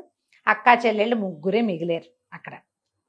సరే ఒకళ్ళనొకళ్ళు ఉయ్యాలు ఊపుకున్నారు. పెద్దక్కయ్య చిన్నక్కయ్య చాలాసేపే ఊగారు. ఆ తర్వాత ఏమైంది, చెల్లెల్ని కూర్చోవే నీకు అసలే సరదా కదా, మేము ఊపుతాము, పిల్లాడినివ్వు అని అడిగారు. ఆ అమ్మాయి ఏం చేసింది, సిరిమల్లి, అబ్బో నేను ఇవ్వనమ్మా, ఒళ్ళో కూర్చోబెట్టుకుంటాలే పర్వాలేదని. అంతకుముందు ఆ అక్కయ్యలు ఇద్దరు ఉయ్యాలు ఊగుతుంటే తను ఒక ఉయ్యాల్లో కూర్చుని పిల్లాడిని పెట్టుకుని తనే ఊగేది. కాలుతో తోసుకుని ఉయ్యాలు ఊగచ్చు కదా, తను ఊగితే ఎంతసేపు ఎంత దూరం ఊగుతాం మనం, మన కాళ్ళు ఎంత మట్టుకు సాగుతాయి, ఒక మాదిరి ఊపు. పిల్లవాడు కేరింతలు కొట్టాడు, వాడికి నచ్చింది ఉయ్యాల. అందుకని ఏమంది, ఎవరైనా ఊపాలి. ఉయ్యాల లక్షణం ఏంటంటే మనమే ఊగటం కాదు, ఇంకొకరు వెనక నుంచి ఊపితేనే ఉయ్యాలు ఊగినట్టు. నేను పిల్లాడిని ఎత్తుకుని కూర్చుంటా, మీరు ఊపండి అంతే. అనేసరికల్లా సరే అక్క చెల్లి సరేనన్నారు. వంతుల వారీగా ఊపారు. పిల్లాడు ఊయాలు ఊగిన కొందికి కేరింతలు కొడుతున్నాడు, కిలకిల్లాడిపోతున్నాడు. పిల్లాడు నవ్వుతుంటే తల్లికి సరదాగానే ఉంటుంది, దిగల. ఒక చెరుకో పాతిక ఊపులు ఊపిన తర్వాత వాళ్ళిద్దరికీ అనిపించింది ఉయ్యాల విసురుగా ఊగుతుంటే అది ఇట్లా నది మీదకి వెళ్తోంది. నది గట్టునుంది కదా, వాళ్ళకి అనిపించింది. కళ్ళు గెలుపుకున్నారు ఇద్దరు, దీన్ని నీటిలోకి తోసేద్దాం. ఇప్పుడు చెల్లెలు పోయాక మరి ఊళ్ళోకి వచ్చి మన ఇద్దరిలో ఎవరో ఒకళ్ళని చేసుకుంటాడు కదా తప్పకుండా. ఓహో, ఇలాంటి ఆలోచన వచ్చేసరికల్లా అసలు ఇద్దరికి బుర్రలో అవే తట్టినాయి. కళ్ళతో సైగలు చేసుకున్నారు. ఇక పెద్ద పెద్ద ఊపులు ఊపటం మొదలుపెట్టారు. ఎంత ఊపారంటే ఆ పిల్లాడు బేరమని పెద్ద పెట్టింది, కడుపులో తిప్పేసింది వాడికి. ఏడుపు మొదలు పెట్టాడు. సిరిమల్లి కూడా భయం వేసింది, పిల్లాడు ఏడుస్తున్నాడు, పట్టు తప్పిపోతాను అనిపిస్తోంది. పైగా ఈ ఉయ్యాలు ఎక్కడికి వెళ్తోంది, నది మీదకి వెళ్ళిపోతోంది. ఆపండే ఆపండే అక్కయ్య ఆపండే అని బతిమలాడింది. ఎంత బతిమలాడినా వాళ్ళు ఆపల. ఇంకా ఇంకా ఇంకా ఇంకా పెద్ద పెద్ద ఊపులు ఊపి ఒక దశలో పట్టు తప్పి ఈ అమ్మాయి సిరిమల్లి పిల్లవాడితో సహా నదిలో పడిపోయింది. ఎప్పుడైతే ఆ అమ్మాయి నదిలో పడిపోయిందో నది ప్రవాహంలోకి వెళ్ళిపోయింది, కొట్టుకుపోయింది. అక్క చెల్లి ఇద్దరు భోరుమని ఏడ్చారు. పెద్ద పెట్టును ఏడ్చి మా చెల్లెలు పడిపోయిందో అని ఏడ్చుకుంటూ వచ్చారు ఊళ్ళోకి. ఊళ్ళో వాళ్ళంతా ముగ్గురు అక్క చెల్లి ముగ్గురు వెళ్ళటం చూసారా. చిన్నపిల్ల చేతిలో చంటి పిల్లాన్ని చూశారు. అయ్యో అయ్యో అట ఇట అయింది ఏంటి, పట్టు తప్పి పడిపోయింది, పిల్లాన్ని ఇవ్వలేదు, వాడికి సరదా అని వాడితో పాటు పెట్టుకుంది, పడిపోయింది అంటే ఊర్లో జనం అంతా వచ్చి చూశారు. అక్కడ ఇక్కడ వెతికారు, ఏది ప్రవాహంలోకి పోయింది, దిగువకి ఎక్కడికో కొట్టుకుపోయింది. ఏడ్చుకుంటూ ఇంటికి వచ్చేసారు. తల్లి లబలబలాడిపోయింది. అయ్యో అయ్యో నా కూతురు ఇట్ట అయిపోయిందా అని చెప్పి ఎక్కడుందో నేను వెతుక్కుంటానని ఆవిడ నదీ ప్రవాహం వెంబడి నడుచుకుంటూ వెళ్ళిపోయింది ముసలమ్మ. తల్లి కూడా లేదు. ఇద్దరు ఆడపిల్లలు ఇల్లు చేరారు, ఇంట్లో ఉన్నారు. వాళ్ళ అమ్మ ఏదో సంపాదించి పెట్టింది, చిన్నది మన్నది ఉంది, అవి ఉన్న వరకు ఉండి ఇంట్లో ఉండటం మొదలుపెట్టారు. సరే ఈ ఉయ్యాల పడిపోయింది కదా ఈ అమ్మాయి, ఇది పిల్లాన్ని వదిలిపెట్టలే. అయితే ఏం చేసింది, ఉయ్యాల ఊపులు పెద్దవైనప్పుడు ఇట్లా కూర్చోబెట్టుకుంది కదా, కొంగుని వాడి మీద నుంచి తీసి వెనక వైపు దోపుకుంది. ఓకే, కట్టేసుకుంది అనమాట. కట్టుకోవటంతో తల్లి ఎగిరి పడినా పిల్లాడు తన చేతుల మధ్యలో నుంచి చేతులు గాభరాకి వదిలేసినా, ఇప్పుడు మనం ఎక్కడైనా పడ్డప్పుడు ఇది పట్టుకోము, ఆసరా ఏం దొరుకుతుందని చేతులు ఎత్తేస్తారు, మనుషులు సహజంగా చేస్తారు. ఈ చీరతో కట్టేసి ఉండటంతో వాడు ఆ తల్లి నడువుకే కట్టబడి ఉన్నాడు. పోనీ ఈ నీళ్లలో కొట్టుకుని ఎక్కడికో వెళ్ళిపోయి ఒక నది తీరానికి చేరింది. అది ఒక కోయిగూడెం, ప్రాణాలతోటి చేరిపోయింది. చేరి ఒక నది దీంట్లో పడిపోయింది. అదేంటంటే ఒక తిప్ప లాంటిది అమ్మాయి పడి ఉన్న ప్లేస్. అక్కడ 2 రాజ్యాలు ఉన్నాయి, 2 ఆదివాసీలు ఉన్నారు, లకిముఖి చెకుముఖి. అయితే ఏంటంటే ఈ నదీ ప్రవాహం మీద వాళ్ళిద్దరికీ హక్కు ఉంది. నదిలోంచి ఏమొచ్చినా చెరిసగం, పైనుంచి ఏవో కొట్టుకొస్తాయి దొంగలు, పెద్ద దొంగ కొట్టుకొచ్చింది అనుకో చెరిసగం తీసుకోవాలి, వాళ్ళ లెక్క అది. ఏదైనా గొడ్లు కొన్నిసార్లు ఈ వానలు అవి వచ్చినప్పుడు ప్రవాహం వెంబడి గొడ్లు గోదా వచ్చేస్తాయి, మేకలు గొర్రెలు వచ్చేస్తాయి, గొడ్డు గోదా చెరిసగం. ఒక కడుపుతో ఉన్న గొడ్డు వచ్చింది అనుకో, దానికి బిడ్డ పుడితే బిడ్డ ఒకళ్ళకి తల్లి ఒకళ్ళది. అలాంటివి వాళ్ళ సిద్ధాంతం. ఇవి 2 ఏంటంటే వాళ్ళిద్దరికి అసలు పడి చావదు. ఇద్దరు నిజానికి అన్నదమ్ములే, వాళ్ళు అన్నదమ్ముల పిల్లలే గాని పడదు. అబ్బాయిలే, లక్ష్మికి చెక్కుముఖి అని 2 మగవాళ్ళు. అయితే ఈ నీళ్లలో కొట్టుకొచ్చిన ఈ అమ్మాయి కొట్టుకొచ్చిన దాన్ని తీరా చూసేసరికల్లా ఒక ఆడపిల్ల, దాన్ని పొట్ట కట్టేసిండి ఒక చంటి పిల్లాడు బోరమని ఏడ్చాడు, బేరమన్నాడు. అనేసరికల్లా చుట్టుపక్కల జనాలంతా చేరారు. ఆ పాయకి అటు ఇటుగా 2 పల్లెలు ఉన్నాయి, 2 పల్లెల జనము మూగారు, చంటి బిడ్డ ఏడుపు వినపడుతుందని. తీరా చూస్తే ఒక చక్కటి అమ్మాయి, దానికి కట్టేసున్న పిల్లాడు. లేవదీశారు, ఏదో నీళ్లు చల్లారు, అయ్యో అయ్యో ఏమైపోయిందన్నారు, ఏవో దెబ్బలు తగిలినాయి, అన్నిటికీ మందులు మాకులు రాశారు. వైద్యాలన్నీ అయ్యాక అమ్మాయి ఏడుస్తూ లేచి కూర్చుంది. మా ఇల్లేది వాకిలేది మొగుడేది అక్కేది అంటే ఎవరు లేరు, పిల్లాడు. ఇప్పుడు అంతకుముందు ఏమనుకున్నారు, ఎవరైనా ఆడ మనిషి వస్తే పెళ్లి చేసుకోవాలి, ఎవరు పెళ్లి చేసుకోవాలి, ఇప్పుడు ఎవరు పెళ్లి చేసుకోవాలి అని వాళ్ళిద్దరూ వాదులాడుకుని పోట్లాడుకుంటున్నారు. తల్లి ఒకళ్ళకి పిల్ల ఒకళ్ళు. అంతకుముందు గొడ్డు గోదా వచ్చినప్పుడు ఏం చేసాము, తల్లి ఒకటికి పిల్ల ఒకటికి ఇచ్చాంగా, ఇప్పుడు కూడా అంతే చెయ్యాలి, తల్లి ఒకళ్ళకి పిల్ల ఒకళ్ళకి. అనేసరికి పిల్ల వలవల ఏడ్చింది. పిల్లాడేమో పాలు తాగే పిల్లాడు. ఈ చుట్టుపక్కల వాళ్ళంతా అన్నారు, మీ బొందలాగా ఉంది, పాలు తాగే పిల్లాడిని తల్లి నుంచి ఎట్టా వేరు చేస్తారు, ఎవరో ఒకళ్ళు తల్లిని పిల్లని ఇద్దరిని ఉంచుకోవాలి, ఎవరు ఉంచుకోవాలని మళ్ళీ కొట్లాడుకున్నారు. ఆ పిల్ల వాళ్ళకి పెళ్ళాం అవుతుంది. ఓహో. ఈ డిస్కషన్ అంతా అర్థమయ్యేసరికి ఆ అమ్మాయి గట్టిగా ఏడ్చింది. అన్నయ్యలు మీరెవరో బతికించారు నన్ను, తండ్రి లేడు నాకు, మీరే మా అన్నదమ్ములు అనుకుంటాను, ఏదో గతి తప్పి ఇక్కడికి వచ్చాను, నాతో మీకు పెళ్ళి ఏమిటి, నేను వివాహితని, నా కుమారుడు ఉన్నాడు, నా భర్త చాలా గొప్పవాడు, పెళ్ళి గిళ్ళి కుదరదు, ఎవరింట్లో ఎందుకు, ఇద్దరు అన్నయ్యల ఇంట్లోనూ ఉంటాను నేను, ఓ రోజు ఇక్కడ ఉంటా, ఓ రోజు అక్కడ ఉంటా, మీతో పాటు ఉంటాను, కానీ మిమ్మల్ని ఎవరిని నేను పెళ్లి చేసుకోవడానికి వీల్లేదు. పిల్లాడు చక్కా పొతకల్లే బాగున్నాడు, వాళ్ళకందరికీ పిల్లలు సామాన్యమైన పిల్లలు, పైగా అడవిలో ఉండటం వల్ల కొంచెం రంగు తక్కువ పిల్లలు, వీడు తెల్లగా మెసిమెసిలాడుతూ పాల రంగుతో ఉండేసరికి వాళ్ళు పిచ్చి ముద్దు పట్టలేకుండా ఉన్నారు. వాళ్ళకి రకరకాల ఊహలు వచ్చినాయి. దీనికోసం ఎవరైనా వస్తారేమోనని వాళ్ళకి అనిపించలే. పోన్లీ తల్లిని పిల్లాడిని ఉంచుకుంటే పిల్లాడు పెరిగి పెద్దవాడు అవుతాడా, మన పిల్లల్లోనే ఓ పిల్లనిచ్చి వీడికి పెళ్లి చేస్తే అంటే బుడ్డాడికి అప్పుడు చక్క ఇటగే తెల్లగా పాల రంగులో ఉండే పిల్లలు పుడతారు, జాతి ఉద్ధరించబడుతుంది. పెద్దవాళ్ళు ఇద్దరు ముసలమ్మలు ఎవరో ఉన్నారు ఈ 2 గూడెల్లోనూ. ఈ గూడెం ముసలి వాళ్ళు ఏమన్నారంటే, ఈ పని చేద్దాం, పిల్లాన్ని పెంచుకుందాం. ఓకే, తల్లిని పిల్లని పిల్లాన్ని పెంచుకోవాలంటే మనం తల్లి వాడికి కావాల్సిందే, అంతేగా, దానికి పెళ్లి గిళ్ళి చేసుకోవడానికి వీల్లేదు. అమ్మాయి ఎలాగో అన్నయ్యలు అంటోంది కాబట్టి 2 గూడాల వాళ్ళు కలిసి తండ్రి తల్లిని పిల్లాన్ని పోషించుకోవాలని వాళ్ళతోటే ఉంచుకున్నారు. బాగుంది. ఇంకేముంది, ఇక ఈ పిల్ల వీళ్ళతో పాటే ఉండిపోయింది. ఎంతకాలమో కొంతకాలం గడిచింది. అయితే చాలా రోజులు అయిపోలే. ఈ పిల్లాన్ని వేసుకుని ఆ నది ఒడ్డును కూర్చుని ఉండేసరికి తన అమ్మాయికి ఒక సర్పం కనపడింది. ఈ అమ్మాయి ఆ సర్పం చూసేసరికల్లా వీళ్ళకి మేకపాలు అవి ఉంటాయి, తెచ్చి కాసిన పాలు పెట్టి రోజు దండం పెట్టేది. నాగరాజా, నా భర్త ఎక్కడున్నా నాకు అప్పచెప్పు, నన్ను నా భర్తకి చేర్చు, నేను ఇక్కడికి ఎక్కడికో వచ్చేసా, ఇది మా ఊరు కాదు, మా భాష కాదు, మా రకం కాదు, నన్ను మా అమ్మ దగ్గరికి నా భర్త దగ్గరికి చేర్చు అని ప్రతిరోజు ఆ సర్పానికి పాలు పెట్టేది. పాప ఎన్నిసార్లు మోసపోతుందండి అమ్మాయి సిరిమల్లి. ఇలా ఉంటారు జయ, మనం ఇప్పుడు కూడా చూస్తాం. ఇలా అన్నదమ్ములనో అక్కయ్యలనో తల్లిదండ్రులను లేదా భర్తనో స్నేహితులను మళ్ళీ మళ్ళీ గుడ్డిగా నమ్ముతూనే ఉంటారు జయ. వాళ్ళ మీద ఆపేక్ష చంపుకోలేరు. వీళ్ళ వల్ల మనం అవమానపడ్డాం, వీళ్ళతో కంటిన్యూ చేయకూడదు అని అనుకోరు.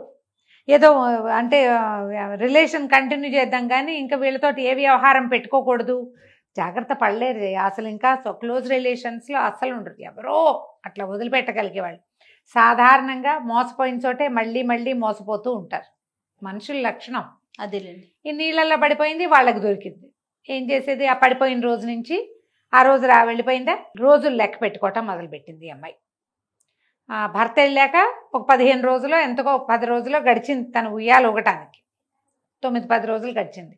ఉయ్యాల్లో పడి మరుసటి రోజు వచ్చేసింది. ఉయ్యాల్లో నుంచి నదిలో పడింది. అప్పటికి ఒక 11-12 రోజులు గడిచినాయా. రోజు ఏం చేసేది, తను ఉండటానికి వాళ్ళు ఏర్పాటు చేసిన ఒక గుడిసెలో ఒక దీన్ని పెట్టి రాయి పెట్టి గోడ మీద గీతలు గీసుకునేది. రోజు పిల్లాన్ని ఎత్తుకుని ఆ నది ఒడ్డున పోయి కూర్చునేది. ఆ నది వల్లే ఇంత దూరం కొట్టుకొచ్చాను నేనని ఆ నది ఒడ్డు నుండే సర్పానికి పాలు పెట్టేది. రోజు నాగరాజుకి దండం పెట్టుకునేది, నీ వల్లే నా జీవితం నిలబడింది. సర్పంగా మారిపోయిన భర్త మనిషిగా మారొచ్చాడు, సంతానం కూడా కలిగింది. ఈ పిల్లాడు నా చేతిలో ఉన్నాడు కానీ మీ వంశాంకురమే, నాగజాతికి చెందిన వాడే వీడు, తండ్రి పాముగా మారలేని పరిస్థితిలో ఉన్నాడు కాబట్టి అని ప్రతిరోజు పిల్లాడితోటి పుట్ట దగ్గర దండం పెట్టించేది. తను కూడా పోయి అక్కడ కూర్చునేది. రోజులు గడిచినాయి 3 నెలలు అయింది. అమ్మాయి ఏమనుకుందంటే, 3 నెలలు అయినాయి నా భర్త దేశాంతరం వెళ్ళి 3 నెలల్లో తిరిగి వస్తానన్నాడు, వచ్చేసాడేమో, ఇంటికి వచ్చాక ఇంట్లో నేను లేనని తెలిసి మా అమ్మ వాళ్ళ ఇంటికి వెళ్తాడేమో, మా అమ్మ ఏం చెప్తుందో, ఆ అమ్మ ఎక్కడికి పోయిందో దీనికి తెలియదు, ఈ పిల్లకి అని తెలీదు. అమ్మ ఎక్కడికి పోయిందో, అమ్మ ఏమైంది, అమ్మ ఏం చెప్తుందో, మా అక్కయ్యలు ఏం చెప్తారో, నేను చచ్చిపోయాను అనుకుంటున్నారేమో, నేను ఇది ఎక్కడుంది అంటే వీళ్ళని ఎంత ప్రశ్నించినా తమ ఊరు ఎక్కడుందో ఎంత దూరంలో ఉందో వీళ్ళకి తెలీదు. వీళ్ళకి కొంచెం పడవలు వేసుకుని వెళ్ళటానికి ఆస్కారం ఉంది, అవకాశం ఉంది, కానీ వాళ్ళు ఎక్కడికి వెళ్తారు, వీళ్ళేమో ఆదివాసీలు ఇక్కడ ఉంటారు. చెట్టు పుట్టాక ఏవో అవి తేనె గీనె సేకరించుకుని దుంపలు తవ్వుకుని తిని అక్కడుండే కాయలు కాల్చుకుని తింటాం తప్పిస్తే అంతకంటే వాళ్ళకేం తెలియదు. జంతువుల్ని వేటాడతారు. అడవిల్లో. చుట్టూతా ఏవో అడవులు అవి ఉన్నాయి. దుఃఖంగా ఉండేది. అమ్మాయికి ఏం చేయాలో తెలిసేది కాదు. రోజు పోయి నది ఒడ్డునే కూర్చునేది. 3 నెలలైంది 3 నెలలైంది. తిరిగి వచ్చిన భర్త ఏం చేస్తున్నాడో, నా కోసం బెంగ పెట్టుకుంటున్నాడేమో, పిల్లాడిని గురించి ఆలోచిస్తున్నాడేమో అని ఇట్లా ఆలోచించుకుంటూ పరిపరి విధాలుగా దేవుడికి దండం పెట్టి ఏడ్చుకుంటూ కూర్చునేది. సరే ఒకరోజు ఏమైంది, ఈ 3 నెలలు గడిచిన తర్వాత ఆ అమ్మాయి నది ఒడ్డున కూర్చుంటే దూరంగా ఏదో పడవాగినట్టు కొంతమంది మనుషులు తమ వైపు వస్తున్నట్టు కనపడింది. ఓహో. ఆశ్చర్యంగా చూస్తుంది, ఎవరబ్బా వీళ్ళు అని. దగ్గరకు వచ్చి చూస్తే మణికాంతుడు, ఈ అమ్మాయి భర్తే అతను. కేకలు పెట్టింది, ఏమండి ఏమండి అని కేకలు పెట్టి పరిగెత్తుకుంటూ వెళ్ళింది, పిల్లాన్ని చేతికి అప్పచెప్పింది. అతను పిల్లాన్ని ఎత్తుకుని ఆశ్చర్యపోయాడు. సిరిమల్లి, నువ్వు ఇక్కడికి ఎందుకు వచ్చావు? నువ్వు ఇక్కడికి ఎలా వచ్చావు? ఇక్కడ ఉన్నావేమిటి? నువ్వు మన ఊళ్ళో మన ఇంట్లో ఉండాలి కదా అన్నాడు. ఈ అమ్మాయి ఏంది, మరి మీరు ఎక్కడికో వెళ్ళారు కదా, ఇక్కడికి ఎందుకు వచ్చారు అని. అదే ఆశ్చర్యంగా ఉంది. మేము ఇక్కడికి రావటమే ఆశ్చర్యం, నువ్వు ఇక్కడికి రావటం మరీ ఆశ్చర్యం అని. ఏం జరిగిందో చెప్పు అన్నాడు. అప్పుడు మీ ఆజ్ఞ మీరాను, అందుకే నా కర్మ ఇట్లా గాలింది. మా అక్కయ్యలతో కలిసి ఉయ్యాలు ఊగడానికి వెళ్ళాను, అట్లా తద్దినాడు. ఉయ్యాల ఊపికి పిల్లాడు నేను ఇద్దరం నీళ్ళల్లో పడిపోయాము. ఎంత దూరమో కొట్టుకొచ్చాను, వీపంతా చేతులంతా గాయాలు ఉన్నాయి. అమ్మాయికి నీళ్ళల్లో కొట్టుకొస్తే దెబ్బలు తగులుతాయి కదా. ఇక్కడికి చేరాను, ఇక్కడ 2 బోయపల్లెలు ఉన్నాయి, వాళ్ళే నన్ను పిల్లాడిని పెంచుతున్నారు అని చెప్పి, నువ్వు ఇక్కడికి ఎలా వచ్చావు అని భర్తను అడిగింది. అడిగితే, మేము సముద్రంలో ప్రయాణం చేసి వస్తున్నాము, మధ్యలో ఒక చోట సుడిగుండంలో చిక్కుకుపోయింది నిన్న. ఈ నదికి ఆ సముద్రంలోకి కలవడానికి కొన్ని చోట్ల నదీ సంగమం జరుగుతుంది. ఈ సుడిలో నుంచి ఈ నది సంగమంలోకి వచ్చేసాము, పడవతో సహా ఇక్కడికి వచ్చేసాం. ఇక్కడికి ఎందుకు వచ్చామో నాకు తెలియట్లేదంటే ఈ అమ్మాయి పెద్ద అన్నాలు పెట్టింది. నాగరాజు దయవల్ల వచ్చావు, ఇక్కడికి చేరిన రోజు నుంచి ఒక సర్పానికి పాలు పెడుతున్నాను, ఆ సర్పం ఆ పాలు స్వీకరిస్తోంది కూడా. రోజు నాగరాజుకే దండం పెట్టుకుంటున్నాను, నేను అడగటం వల్లే నిన్ను ఈ స్వరూపంలో ఇచ్చాడు, ఎలాగోలాగా నా భర్త నా దగ్గరికి చేర్చు అని చెప్పి ప్రతిరోజు ప్రార్థిస్తున్నానంటే ఇది నాగరాజు దయ వల్లే ఇది జరిగింది. పాములు నీళ్లల్లో తిరుగుతూ ఉంటాయి, సముద్రంలోనూ ఉంటాయి, ఇక్కడ కూడా నదుల్లోనూ ఉంటాయి. ఏ పామో అతన్ని ఈ దారి మళ్లించేసింది అన్నమాట. ఇంతలో ఈ పడవ సంరంభము, మనుషులు రావటము, ఈ అమ్మాయి గోలగోలుగా మాట్లాడుతూ ఏడుస్తూ ఉండటము, ఒకళ్ళు ఇద్దరు చూసి ఆ పెద్ద లకుముక్కుని చెక్కుముక్కుని పిలిచారు. 2 పక్కల నుంచి జనాలు చేరారు. చేరి చూసేసరి కల్లా ఆశ్చర్యపోయారు.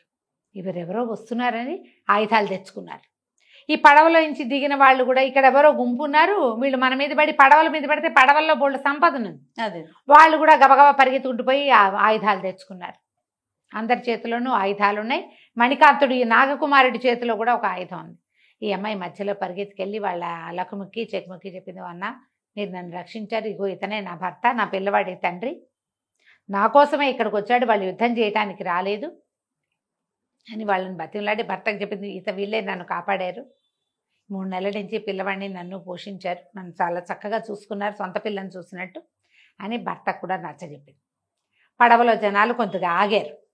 ఈ లకుముక్కి చెక్కుముక్కి ఓ పక్కకి వెళ్ళారు. ఓ పని చేద్దామా, ఈ పడవలో బోల్ డబ్బో గిబ్బో ఉండుంటుంది, ఏవో సాధనాలు ఉంటాయి, దొంగదాడి చేసి పడవను స్వాధీనం చేసుకుందాం అనుకున్నారు. అనుకుంటే ఒక ముసలం ఉంటుంది వీళ్ళకి సలహా చెప్పడానికి.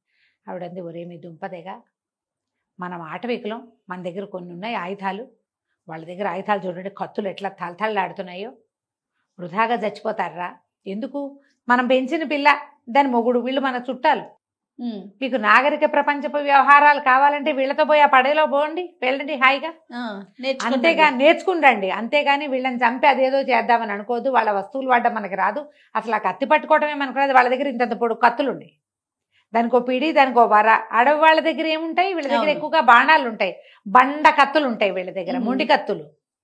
కత్తి ఉండే అవకాశం కూడా వాళ్ళ దగ్గర లేదు, ఇనుము లేదు కదా, వాళ్ళ ఆయుధాలే వేరేగా ఉన్నాయి, అవన్నీ నేర్చుకురావచ్చు, పొరపాటును కూడా వీళ్ళ మీద దొంగదాడి ఆలోచన చేయపోకండి అని గట్టిగా బుద్ధి చెప్పింది. సరే వాళ్ళిద్దరూ ఏం చేశారు, మళ్ళీ కూడబలుకొని ఈ పడవల్లో ఇంత దూరం కొట్టుకొచ్చారుగా, వాళ్ళందరినీ 2 అయ్యలు మీరు ఇక్కడ విశ్రాంతి తీసుకోండి అని ఊళ్ళోకి తీసుకుపోయారు. పుట్టతేనె, ఈ పట్టు బియ్యము వాటితోటి వెదురు బియ్యంతో విందు చేశారు.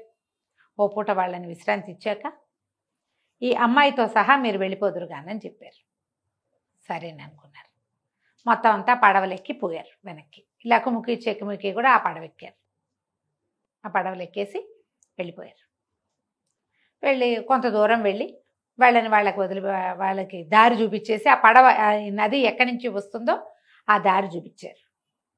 చూపించి వీళ్ళ దారిని వెళ్ళి వెనక్కి మరలిపోయారు. మరలి వచ్చేసారు. ఈ పడవలు ఊరెళ్ళినాయి. అక్కడ దాకా వెళ్ళేసరికల్లా ఈ పడవలు నడిపే నావికులకు కూడా దారి తెలిసింది. మనం ఏ నదిలో ఉన్నాం, సూర్యుడు ఏ వైపు ఉన్నాడు, మనం ఏ వైపు తెలుస్తుందిగా. అట్లా అవునవును. అక్కడి నుంచి మళ్ళీ ఈ నది మీద నుంచి సముద్రం వైపుకి మళ్ళించి ఈ ఓడని, పడవ చిన్న పడవ కాదు ఇది, ఓడే పెద్దది, బోళ్ళంత సంపద ఉంది దాంట్లో. ఇదంతా అటువైపు వాళ్ళు వెళ్ళవలసిన నౌక ఇది ఉంటుంది కదా, మన పోర్ట్ లాంటిది, అక్కడికి మరలించుకున్నారు. మధ్యలో ఏవో కొన్ని పడవలు కనపడితే దారి కనుక్కుని ఏ పక్కకి వెళ్ళాలో ఎటు తీయాలో చూసుకుని, సూర్యుడు కనపడుతుంటే ఆటోమేటిక్గా వెళ్ళిపోతారు. మెల్లిగా ఊరు చేరారు. ఊరు చేరేసరికి ఈ పడవలు ఊళ్ళోకి వచ్చాయని జనం అంతా చెప్పుకున్నారు. ఈ నాగకుమారుడు దిగాడు. అతను పెద్ద పెట్టె పట్టుకొచ్చాడు. ఆ పెట్టె తీసుకుని తమ ఇల్లు చేరాడు. ఇంట్లో ఎవరున్నారు? భార్య లేదు కదా. అక్కడి నుంచి ఎప్పుడైతే ఈ నాగకుమారుడు ఊళ్ళోకి వచ్చాడని తెలిసిందో ఊళ్ళో జనమంతా, మరి పిల్లాడు పోయారు కదా, తల్లి పిల్లవాడు పోయారు. సరే ఇతను ఇంట్లో చూసి అత్తగారింటికి వెళ్ళాడు. అత్తగారింటికి వెళ్ళేసరికి అత్తవారింట్లో వదినలు ఇద్దరు ఉన్నారు. ఏమండి వదినలు, మీ చెల్లాయి లేదు, ఏమైంది, కనపడలేదు, మీ అమ్మేది అన్నాడు. అనేసరికి వాళ్ళిద్దరు లబోదిబోమని ఏడిచారు. చుట్టుపక్కల జనం అంతా చూస్తున్నారు. వీళ్ళు ఏం చెప్తారో, ఈ నాగకుమారుడు వీళ్ళిద్దరిలో ఎవరో ఒకళ్ళు పెళ్లి చేసుకోవాలి. ఇప్పుడు ఎవరిని చేసుకుంటాడు? జనాలందరికీ ఒక పజిల్గా ఉందన్నమాట. ఇద్దరు వలవల ఏడిచారు. ఉయ్యాలో ఊపాం. మా చెల్లెలు పిల్లాడు ఇద్దరు నదిలో పడిపోయారు. మా అమ్మ వాళ్ళని వెతుక్కుంటూ పోయింది. ఎక్కడికి వెళ్ళిపోయిందో మా అమ్మ మాకు కనపడలేదు. ఏం చేస్తాం, బిక్కుబిక్కుమంటూ నువ్వు ఎప్పుడు వస్తావా అని చూస్తున్నాము. ఇక ఎవరు లేరు మరిది, మాకు నువ్వు, నీకు మేము. మా అమ్మ లేదు, మా చెల్లి లేదు, పిల్లాడు లేడు, మేమిద్దరం మిగిలాం, నువ్వు అక్కడ ఉన్నావు, నీకు మాకు నువ్వే దిక్కు అని లబోదిబోమని ఏడ్చారు. అయ్యో అంత కాకపోతానా, మీకు దిక్కు కాకపోతానా, మరి నేను బోళ్ళంత సంపద తెచ్చాను, అదంతా చూడరా మీరు అన్నాడు. వీళ్ళకి సంతోషం వచ్చిందంటే ఇతను కాంప్రమైజ్ అయిపోయాడు. ఇతను ఊళ్ళోకి రాగానే జనం అంతా చెప్పేసి ఉంటారు పెళ్ళాం పిల్లాడు పోయారని. అందుకే వార్తకు అలవాటు పడిపోయాడు.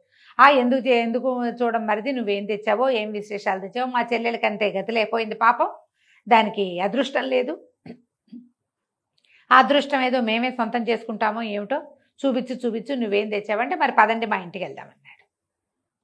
పదండి వెళ్దామనగానే ఈ జనం అంతా ఓహో అక్కడికి వెళ్ళి వీడేదో విత్తలు విడూరాలు చూపిస్తాడు, ఈ ఆడపిల్లలిద్దరిని చేసుకుంటాడేమో వదినలిద్దరిని వీడు అని చెప్పి ఆయన వెనకాల పోయారు. మొత్తం ఊళ్ళో గుంపంతా పోయారు వాళ్ళ ఇంటికి, నాగకుమారుడి ఇంటికి, సిరిమల్లి వాళ్ళ ఇంటికి. అతను ఒక పెద్ద పెట్టె తెచ్చాడు. పెట్టె నిండా వజ్రాలు వైడూర్యాలు ఎన్ని ముండుంటాయో, ఎన్ని సామాలు తెచ్చుంటాడో, ఎన్ని వింతలు విడూరాలు తెచ్చుంటాడు. అసలు వీడు పాముగా ఉన్నప్పుడే చాలా తెచ్చాడు. అదే మనిషిగా అయ్యాక ఓహో ఊర్లో వాళ్ళంతా విశేషంగా చెప్పుకున్నారు. చూద్దామని తండోపతండాలుగా ఊరి జనమంతా నాగకుమారుడి ఇంట్లోకి పోయారు. మన నట్టింట్లో పెట్టుంది పెట్టె. తీయండి వదినలు, ఏముందో చూద్దురు కానీ నా సంపద అంతా మీరు అన్నాడు. ఆ పెట్టి ఓపెన్ చేస్తే ఉంది, చిరునవ్వులు చిందిస్తూ సిరిమల్లి లోపల కొడుకుని పెట్టుకుని కూర్చున్నది. అని నిర్ఘాంతపోయారు అక్కయ్యలిద్దరు. నిర్ఘాంతపోయేసరికి లేచి నిలబడింది. అంతంత ఊపులు వద్దే అని బతిమలాడినా విన్నారా? పిల్లడితో సహా నీళ్ళల్లో పడదోసారి పాపిష్టి మొహాలు మీరు అంత. అప్పటిదాకా ఊళ్ళో వాళ్ళందరికీ అదేదో పట్టుజారి పడిపోయిందని అనుకుంటున్నారు కానీ చంటి పిల్లాడిని ఎత్తుకుని ఉన్నదాన్ని వీళ్ళు వెర్రి ఊపులు ఊపి నదిలో పడేసేలా చేశారని వాళ్ళకి తెలియలా. ఎవరైనా అంత పని చేస్తారా? చెల్లెల్ని చంటి పిల్లాడిని ఊళ్ళో వాళ్ళంతా నోరు నొక్కరు. అవ్వ వీళ్ళే పడేశారంటే వీళ్ళిద్దరూ కలిసి నన్ను ఎంత ఊపారో, పిల్లాడు ఏడుస్తున్నాడు, నా కడుపులో తిప్పుతోందని నేను చెప్పినా కూడా వినలేదు, నేను నదిలో పడిపోయాను అనగానే ఊళ్ళో వాళ్ళంతా తెగ తిట్టిపోశారు. మీ దుంపలు తెగ ఇట్లా చేస్తారా? మిమ్మల్ని బట్టి మీ అమ్మ కూడా తన నీళ్ళలో ఇదైపోయింది, ఆ నీరు ఎక్కడికి వెళ్ళిపోయిందో అంటే, నా కుమారుడు ఎక్కడికి వెళ్ళిపోలేదు, మా అత్తగారి నది ఒడ్డున నడుస్తూ మేమున్న చోటకే వచ్చింది, పిచ్చిదైపోయింది, పిల్లాడుని తండ్రి పిల్లాడిని చూడక ఆవిడకి వైద్యం చేయించి మాతోటే తీసుకొచ్చాం, పడవలో ఉంది, నేను ఇంటికి తెచ్చుకుంటాను, మా అత్తగారు బాగానే ఉందన్నాడు. ఆ అమ్మ ఉందనంగానే ఈ ఆడపిల్లలిద్దరికీ ఆశ పుట్టింది. ఏది మా అమ్మని చూపించు అన్నారు. ఊళ్ళో వాళ్ళందరూ ఇంకా మీకు మా అమ్మని చూపిస్తారా, మీకు మీ సంగతి ఇట్లా కాదు, కూర్చోండి ఇద్దరు పెట్టెలో, మిమ్మల్ని నదిలోనే బారేస్తాం అని చెప్పి ఇద్దరిని ఎత్తి ఆ పెట్టెలో కుదేశారు. ఆ పెట్టె ఊరు జనమే మోసుకొచ్చి నాగకుమారుడికి వేరు బాబు, వీళ్ళు నిన్ను పెట్టిన ఇబ్బందికి, వీళ్ళ వల్లే నీకు గౌరవప్రదమైన జీవితం పోయింది, మానవ మాత్రుడిగా మిగిలిపోయావు, వీళ్ళని నదిలోకి తోసేయటమే మంచిది, కావాలంటే మీ అత్తగారిని అడగమన్నారు. ముసలావిడ ఓడలో నుంచి బయటకు వచ్చింది. వచ్చి నా కూతుళ్ళు పెద్ద కూతుళ్ళు ఇద్దరు పాపిష్టి పిల్లలు, వాళ్ళ వల్లే వీళ్ళకి ఈ కష్టాలు వచ్చినాయి, ఆఖరికి చెల్లెల్ని చంటిబిడ్డని చంపడానికి కూడా పూనుకున్నారు, తోసేయండి నదిలో, భగవంతుడు ఎక్కడ అనుకూలిస్తే అక్కడికి పోతారు, మళ్ళీ వాళ్ళ మొహాలు చూడడం, నేను నా పెట్టె తీస్తామన్నారు, నువ్వు పెట్టె తీయద్దు, ఆ పిల్లల్ని నాకు చూపించద్దు, నా చిన్న కూతురిని చంటిబిడ్డని చూశాను, నాకేం అక్కర్లేదు. ఆ పెట్టెని నదిలోకి దోసేశారు. ముసలావిడిని పడవ దింపి సిరిమల్లి నా కుమారుడు చంటి పిల్లాడిని ఎత్తుకుని అమ్మని ఇంటికి తీసుకుపోయారు. పెద్ద భవంతి కట్టుకుని తెచ్చుకున్న సంపదతోటి హాయిగా ఉన్నారు వీళ్ళు. ఈ కొట్టుకుపోయింది కదా నదిలో పడవ ఇది పెట్టే, ఆ పెట్టి కొట్టుకుపోయి ఆ నదికి దారి ఒకటే, ఎక్కడైతే ఈ సిరిమల్లి వెళ్ళిందో అక్కడికి చేరారు. ఈ ఏదో నదిలో పెద్ద పెట్టె కొట్టుకొస్తుందని అటు ఇటు రెండు పక్కల జనాలు మోహరించి నుంచున్నారు, రెండు గూడాల వాళ్ళు. తీరా చూస్తే పెట్టె ఓపెన్ చేశారు. పెట్టె ఓపెన్ చేస్తే పెట్టెలో ఏముందో చెరసగం కదా, రెండు గూడాలకి ఇద్దరు ఆడకూతుళ్ళు కనపడ్డారు. వీళ్ళ మొహాలు చూడగానే కేవు కేవు కేవుమని కేకలు పెట్టారు. ఇద్దరిని బయటికి తీశారు. తీసేసరికల్లా వీళ్ళు లబో దిబోమని ఏడిచారు. మా చెల్లెల్ని నీళ్ళల్లో పడేసామని మమ్మల్ని ఇందులో పెట్టి మా ఊరు వాళ్ళు తోసేశారు, మమ్మల్ని మా ఊరు పంపించేసేయండి, మా ఇంటికి వెళ్ళిపోతాం అనగానే వీళ్ళిద్దరికి అర్థమైంది, లకుముక్కి చెక్కుముక్కి. ఓహో మీరేనా సిరిమల్లిని నానా కష్టాలు పెట్టి నీళ్ళలోకి దోసేసిన వాళ్ళు, సరే సరే బాగానే ఉంది, మీకు శాస్తి జరిగింది, సరైన చోటుకే వచ్చారు, ఏం చేద్దాం అంటే ఏం చేద్దాం అనుకున్నారు. ఇద్దరు చక్కగా తెల్లగా అందంగా బాగున్నారు వీళ్ళు. పెద్దవాళ్ళు ఇద్దరు ముసలమ్మలు ఉన్నారుగా, వాళ్ళు అన్నారు ఇంకేముందిరా, పెద్దదాన్ని మీలో పెద్దవాడు, చిన్నదాన్ని మీలో చిన్నవాడు కట్టుకోండి, మీకు కూడా సిరిమల్లి మరుమల్లి లాగా చక్కగా అందమైన పిల్లలు పుడతారు, మన జాతి వృద్ధి అవుతుంది, పెళ్ళిళ్ళు కాలేదుగా చేసేసుకోండి ఇద్దరు. ఇక వీళ్ళని ఇక్కడి నుంచి గూడెల నుంచి బయటికి వెళ్ళే ఆసరా లేదు, వీళ్ళ భాష మాట్లాడేవాళ్ళు లేరు అక్కడ. నోళ్ళు గట్టిగా మూసుకుని పావును పెళ్లి చేసుకోకుండా ఈ ఆదివాసీ అబ్బాయిలు ఇద్దరిని చెరుకో అబ్బాయిని పెళ్లి చేసుకుని ఈ మళ్ళీ మరుమల్లి ఇక్కడే ఉండిపోయారు. వాళ్ళు ఏమయ్యారో ఆ ఊళ్ళో ఎవ్వరికీ తెలియదు. తర్వాత ఎప్పుడు మళ్ళీ నా కుమారుడు కూడా ఈ ప్రాంతానికి రాలేదు. వాళ్ళ ప్రాంతంలోనే ఇల్లు బాకిలి కట్టుకున్నాడు, 10-12 మంది పిల్లల్ని కన్నారు. హాయిగా ఆ ముసలావిడిని దగ్గర ఉంచుకుని వాళ్ళ అమ్మని సుఖంగా కాలక్షేపం చేశారు. కథ కంచికి మనం ఇంటికి. రైట్. నమస్తే రమ్య. నమస్తే జయ.